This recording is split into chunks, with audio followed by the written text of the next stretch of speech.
এই ভিডিও টিউটোরিয়ালের মাধ্যমে আমরা দেখব কিভাবে পিভট টেবিলে কিছু রিপোর্ট জেনারেট করা যায় USMIS থেকে।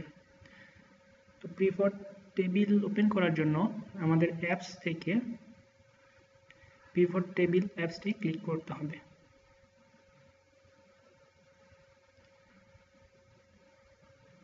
এখন আমাকে যেটা সিদ্ধান্ত নিতে হবে, আমি কোন ডাটা সেটের রিপোর্ট দেখতে চাই।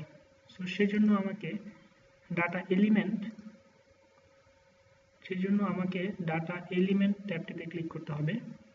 দেন আমাকে সিলেক্ট করতে হবে সিলেক্ট ডাটা এলিমেন্ট গ্রুপস।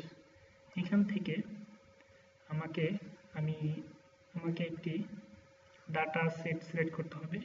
আমি যে ডাটা সেটের রিপোর্ট দেখতে চাই, সাপোজ আমি এখানে ম্যাটারনাল হেলথ ডাটা সেটটি সিলেক্ট করলাম।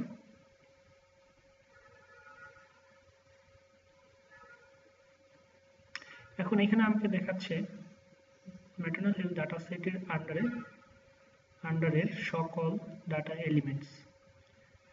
এখন আমি কোন কোন এলিমেন্টের ডাটা দেখতে চাই, আমি সেই ডাটা এলিমেন্টগুলো সিলেক্ট করব। লাইক অ্যাবর্শন সিলেক্ট করে সিঙ্গেল অ্যারোতে ক্লিক করলে ডান পাশে চলে আসবে। দ্যাট মিনস আমি যদি এই রিপোর্টটা জেনারেট করি তাহলে অ্যাবর্শনের ডাটাগুলো আমাকে শো করবে। সো আমি যদি চাই সিজারিয়ান সেকশন ডেলিভারি দেখতে, তাহলে ডাবল ক্লিক করলে ডান পাশে চলে আসবে। সো এখন আমাকে দুটি এলিমেন্টের রিপোর্ট দেখাবে। আমি যদি চাই সবগুলো এলিমেন্টের রিপোর্ট দেখতে, সেক্ষেত্রে আমি ডাবল এরোতে ক্লিক করলে সবগুলো এলিমেন্টই ডান সাইডে চলে আসবে। সো এরপর আমাকে যেটি ডিসিশন নিতে হবে, আমি কোন পিরিয়ডের ডাটা দেখতে চাই। এই জন্য আমাকে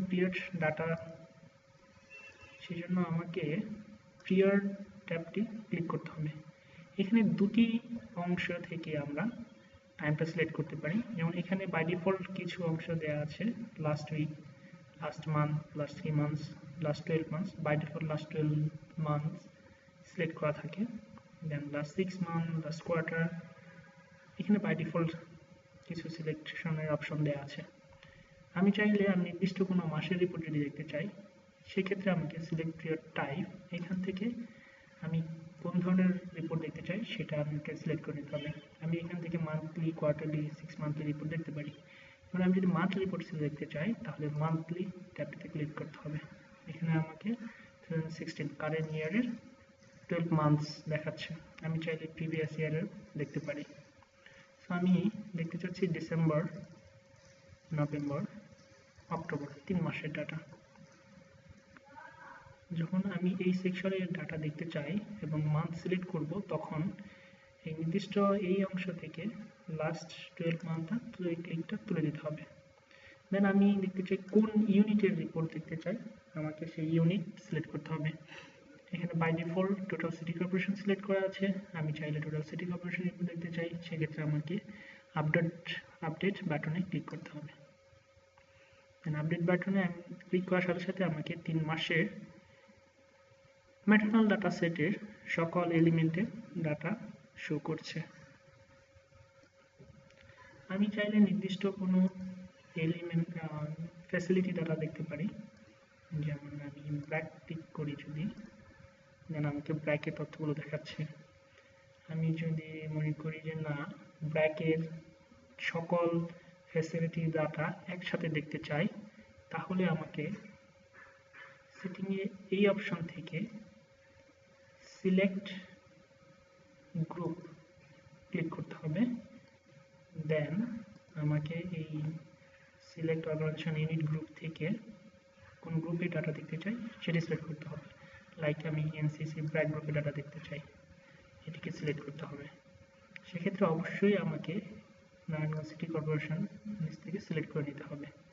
দেন আপডেট দিলে আমি এখন যে তথ্যগুলো দেখতে পাচ্ছি, ব্র্যাকের 3টি ডাটা সেন্টারের তথ্য একসাথে দেখতে পাচ্ছি। আমি এখন এই রিপোর্টের ফরম্যাটটা একটু চেঞ্জ করতে চাইলে আমি লেআউট অপশনে গিয়ে এই রিপোর্টে যদি অর্গানাইজেশন নাম আমি দেখাতে চাই, তাহলে আমাকে লেআউটে গিয়ে অর্গানাইজেশন ইউনিটটা সিলেক্ট করে দিতে হবে। সেক্ষেত্রে আমি যদি অর্গানাইজেশন ইউনিটটি কলম বরাবর দেখাতে চাই, তাহলে এটিকে মাউসের লেফট বাটন চেপে ধরে কলামের ঘরে এনে ছেড়ে দিতে হবে। দেন আপডেট বাটনে ক্লিক করলে আমি কলাম বরাবর ব্র্যাকের ফ্যাসিলিটির নামগুলো দেখতে পাবো।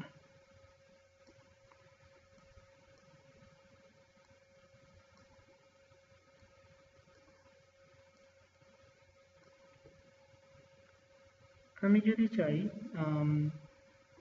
ডাটা এলিমেন্টগুলো রো বরাবর দেখতে, তাহলে লেআউটে গিয়ে ডাটা আইটেমের উপর লেফট বাটন ক্লিক করে রোর নিচে রো ঘরে এনে ছেড়ে দিতে হবে, দেন আপডেট।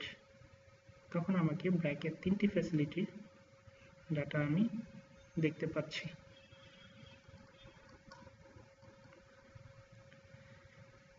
একইভাবে যদি আমি অন্যান্য গ্রুপের রিপোর্টগুলো দেখতে চাই, তাহলে সিলেকশন মোড অপশন থেকে অন্যান্য এনজিও গ্রুপগুলো আমাকে সিলেক্ট করে নিতে হবে, লাইক পিএসকেপি গ্রুপ সিলেক্ট করে নিয়ে আপডেট বাটনে ক্লিক করতে হবে। দেন আমি প্রাক পিএসকেপি সিআরএসএস পিসি1 পিসি2 পিসি3 রিপোর্টগুলো এখানে দেখতে পাচ্ছি।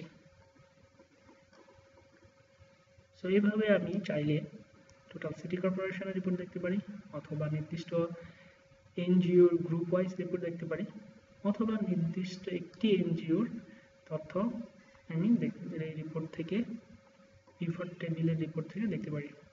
এবং রিপোর্ট জেনারেট শেষ হয়ে যাওয়ার পর আমি চাইলে এই রিপোর্টটিকে রিইউজ করার জন্য ফেভারিটে গিয়ে সেভ করে রাখতে পারি। সেক্ষেত্রে আমাকে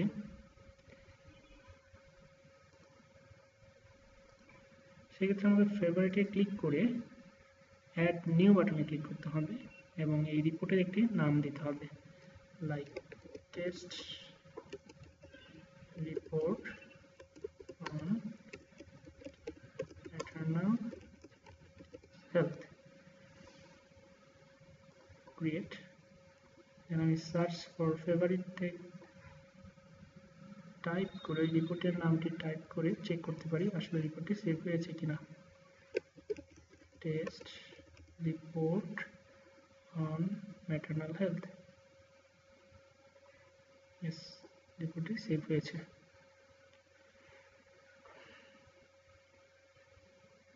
এভাবে আমি পিভট টেবিল থেকে আমার সকল রিপোর্ট প্রয়োজন অনুসারে আমি আমার রিপোর্টগুলো তৈরি করতে পারি। অবশ্যই রিপোর্ট তৈরি শেষ হয়ে গেলে হোমে গিয়ে লগ আউট সিস্টেম থেকে লগ আউট করব।